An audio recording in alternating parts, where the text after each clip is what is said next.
This video is going to be for safety, and it's going to be fairly short and to the point, trying to cover most of the points that we'll need to be able to answer the test.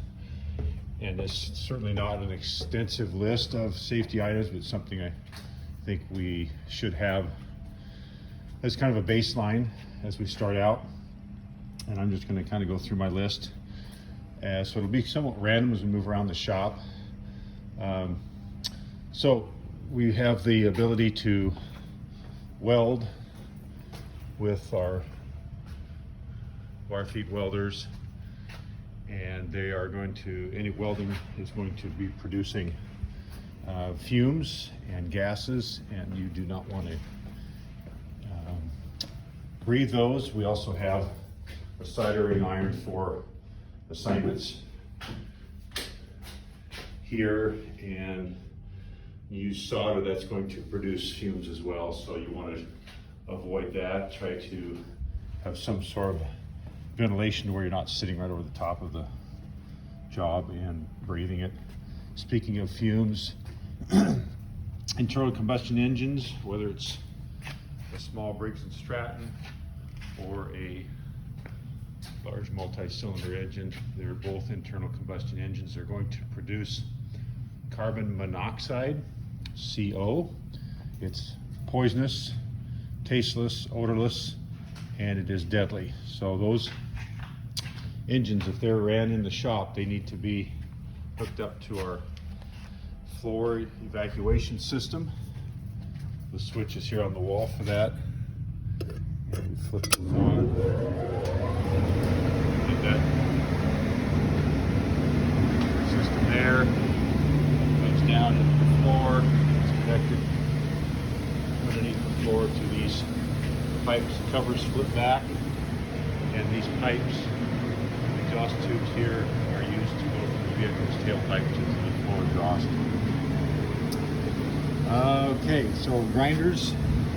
We have portable grinders that we can use by hand. We also have two bench grinders located over on this pedestal.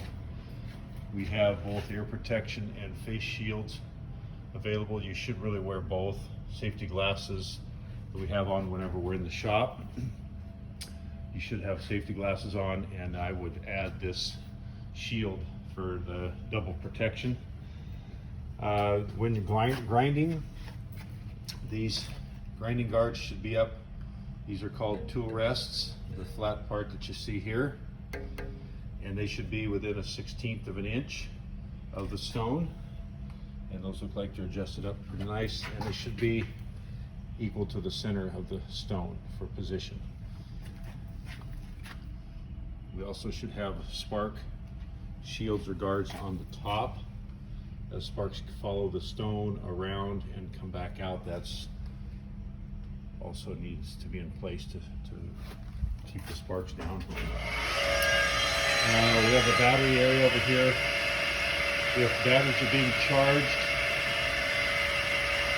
make sure you turn the charger off before you hook it up. You do not want sparks to occur as you make connections on the batteries. These cables on the back on the wall can be connected. They're connected to the charger, and then you can hook up multiple batteries at the same time. There's a set of positive and a set of negative leads, and you do not want to mix those up from one battery to the next. So all batteries will have the red on the positive and the black on the negative. Batteries that are being charged, they produce hydrogen gas as part of the chemical action, and hydrogen gas is the most unstable gas and can be very easily ignited. So you want to avoid sparks, smoking, any flames around the battery. So this is called a creeper, and they're designed to lay on the floor and lay on those so you can slide in underneath the vehicle to work on it. They're very dangerous if they're left out on the floor. They can move in any direction, 360 degrees. It's not like a skateboard that's going to go forward or backwards. Super dangerous if you're not paying attention. Eyes are up, walking through the shop, and step on it, and away you go. Feet are going to go right out from underneath you and crash to the floor. Fire drills. So if we have a fire alarm, we have several exits that we can go out in an emergency where there is a fire in the shop and we know it's a fire, not just a drill.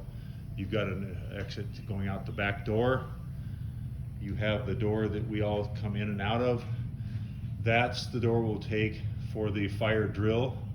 We'll go out that door, on across to the parking lot to the baseball field, take a left, and go down the third baseline, and that's where we will congregate and take roll and make sure everybody's safe and out of the building. So that'll be our protocol for the fire drills.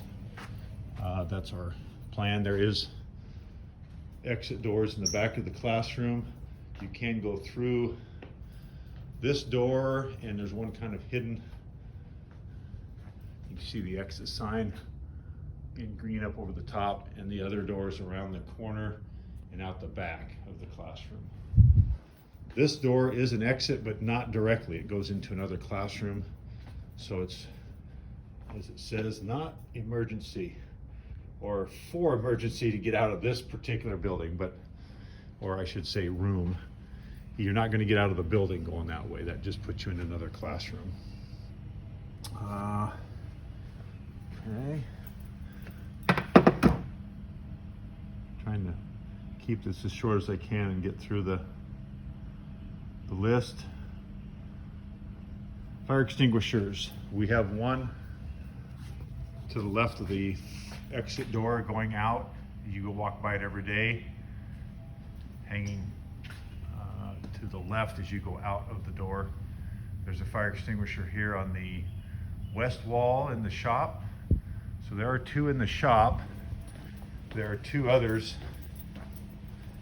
in the classroom, and you walk by one of them every day. The other one is through the back in that cabinet back there, so that's a little harder to get to. This door could be closed. So 4 total. Should be one pretty close to you. Emergency warrants that we need to get it out.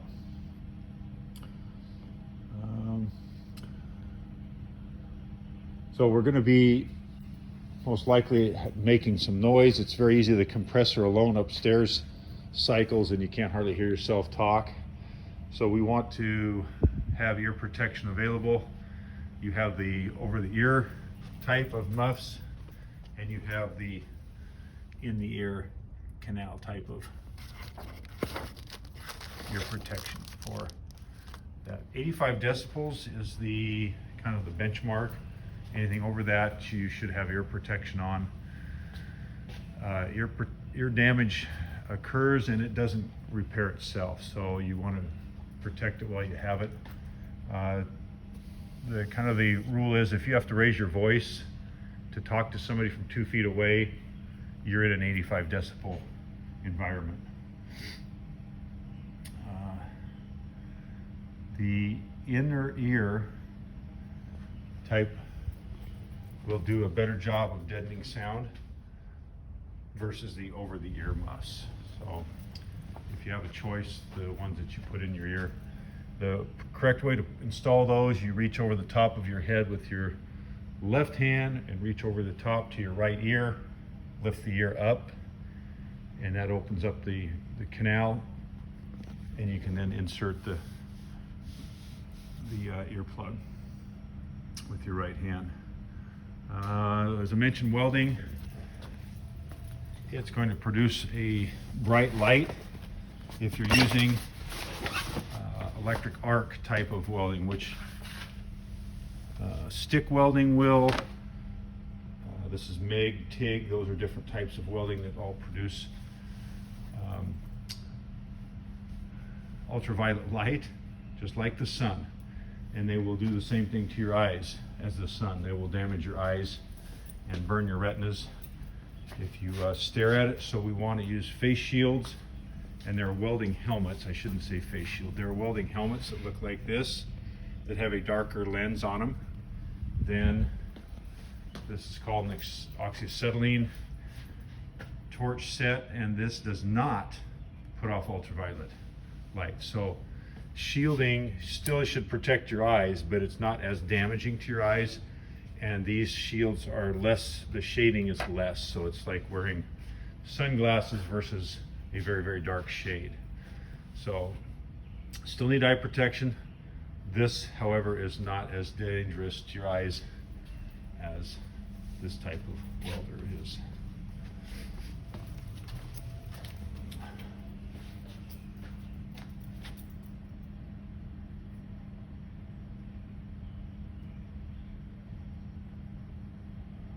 Okay.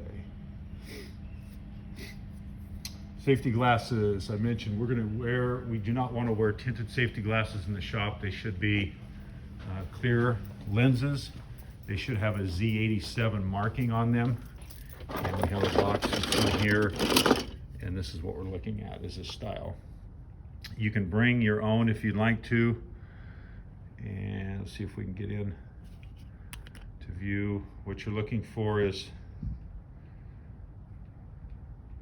the Z87, and I thought it would focus and show that, but they will be marked somewhere. You can just see it in the corner. I guess you can't. There they are on the far left. The Z87. That means that they are approved. They're shatterproof and safe to wear. So if you're bringing some from home, just look for that branding on them to make sure that they're safe to wear. Okay. So we talked about hearing, face shields, fires. I need to talk about fires because we need to know what type of extinguisher we have. There are different types of extinguishers out there. There are foam type extinguishers, there are carbon dioxide type extinguishers, and the type that we have is a dry chemical. There's also halon for D type fires.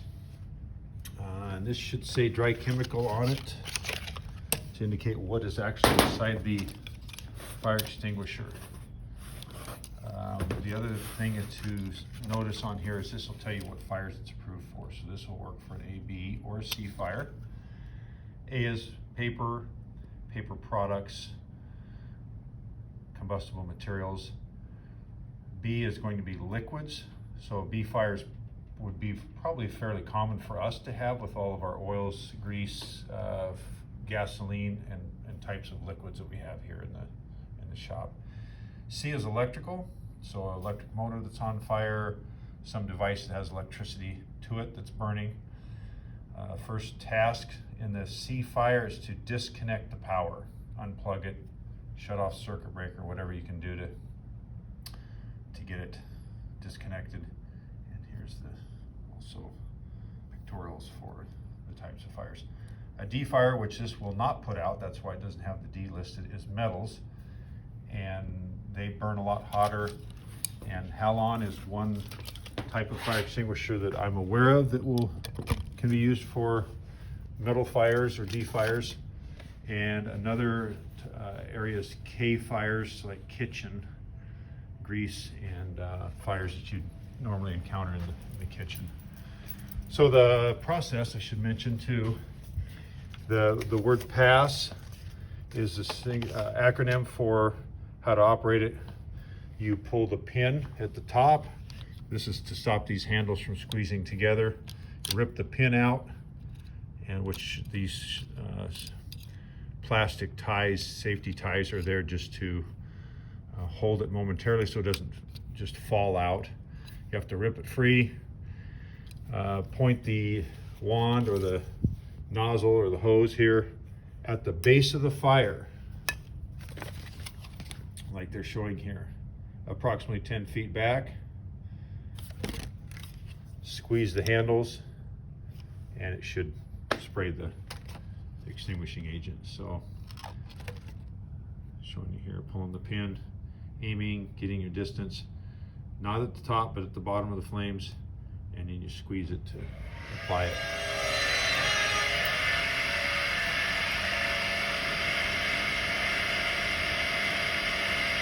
Okay, so a lot of rotating type equipment, things are going to be spinning, such as a drill press, grinder wheels, tire balancer, tire changes in the back of the shop, brake lathes, a lot of things that are going to be spinning when they're working. So we want to make sure that long hair is tied back. We don't want jewelry on. We don't want necklaces, lanyards, even your, if you have corded earphones, those should be removed while you're out in the shop to avoid getting caught and wrapped up. Jumping back to the welding. So welding is obviously it's hot enough to melt metal, and we wear gloves, a heavy-duty leather glove to protect your hands. The problem with these that you want to be careful of is grabbing hot metal. Initially you don't feel it, but it's going to soak into these gloves, and then you start to feel the heat because it will start to come through. So if you grab something hot, and you have to, it's going to be very quick, very momentary. Pliers is the best method to handle and move hot metal until you get a chance to cool it down. Don't rely on gloves. They will not hold out the heat for a prolonged period of time, and then you're inside of a hot oven trying to get that glove off. Cleaning agents. We have solvents, and there's some sprays and whatnot to try to clean parts. You do not use kerosene or gasoline, especially if it's fire danger is huge. With gasoline, it's very volatile. That's why we use it in engines and a lot of energy in it. So we use a solvent that's still flammable, but at a higher flash point, so it's much safer to use. The other thing is you should use chemical gloves when you're dealing with solvents. Your skin is very porous. It's going to absorb the chemicals, and that leads to issues later on. May not be right away, but dermatitis and skin problems could result from that. So protect yourself. Gloves, chemical gloves are the best because they're thicker and will withstand the chemicals from breaking down the rubber.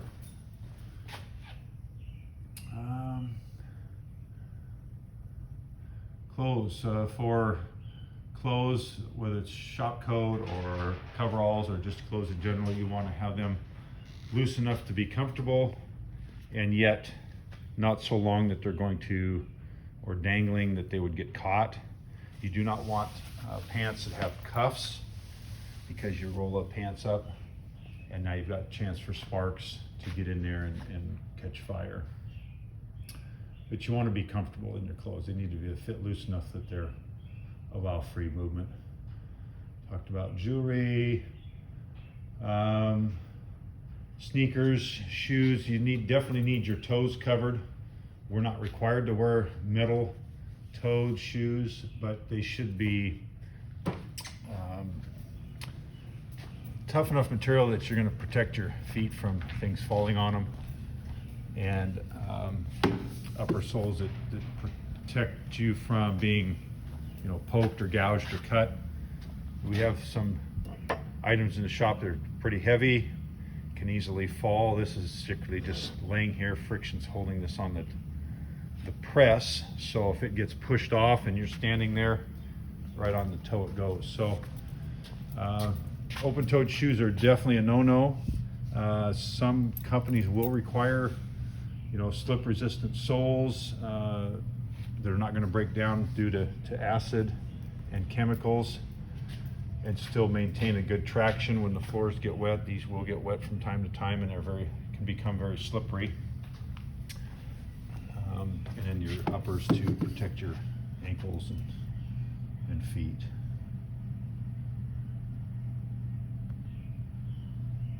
Okay, we've got fires. We've got the solvent. Okay, so there's a couple of companies out there, organizations I should say, They're called OSHA, Occupational Safety Health Administration. And that company will go into businesses, if this was a business here, and they would look this over and they'd probably scream and holler right now because it is a mess.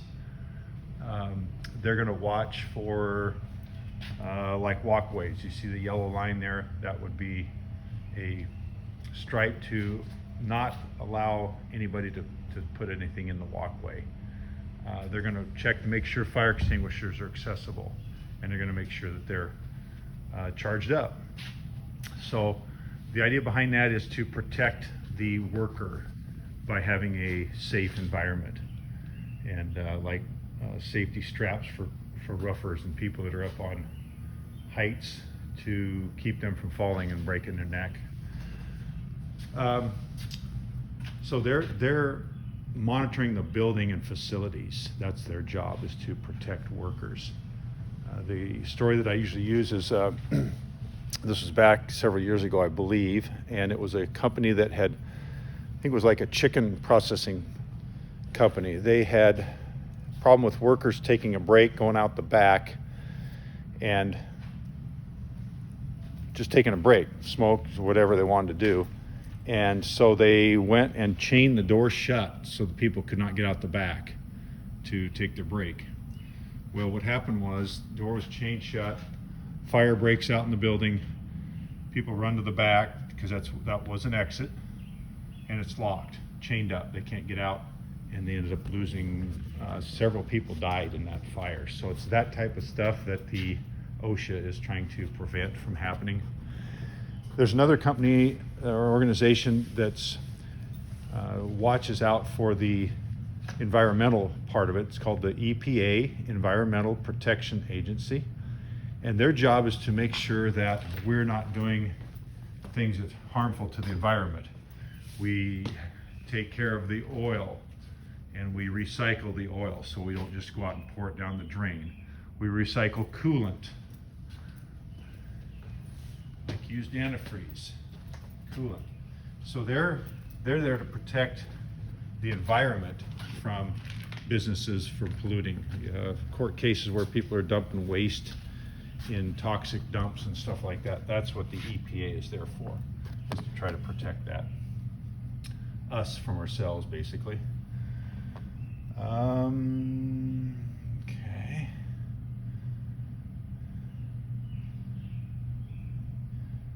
Jacks. When we're jack, one of our assignments for the basic car care is to jack a car up, place it on jack stands, which that's what a jack stand looks like. And how they operate is they lock in, they're mechanical. You can see this has a limit of 5 tons. So a ton is 2,000 pounds, so you can do the math, that's a lot of weight. And even the smaller ones go up to 2 tons. That is a safe way to support a car. If you have to raise the car up, take a tire off, you do not use the jack, floor jack, service jack they call it, and leave the car sitting on that alone. This is just to raise and lower the car. This is to support the car safely for however long you need to be under the car and work on it. Even if you're not going under the car, you should use them just to protect the vehicle.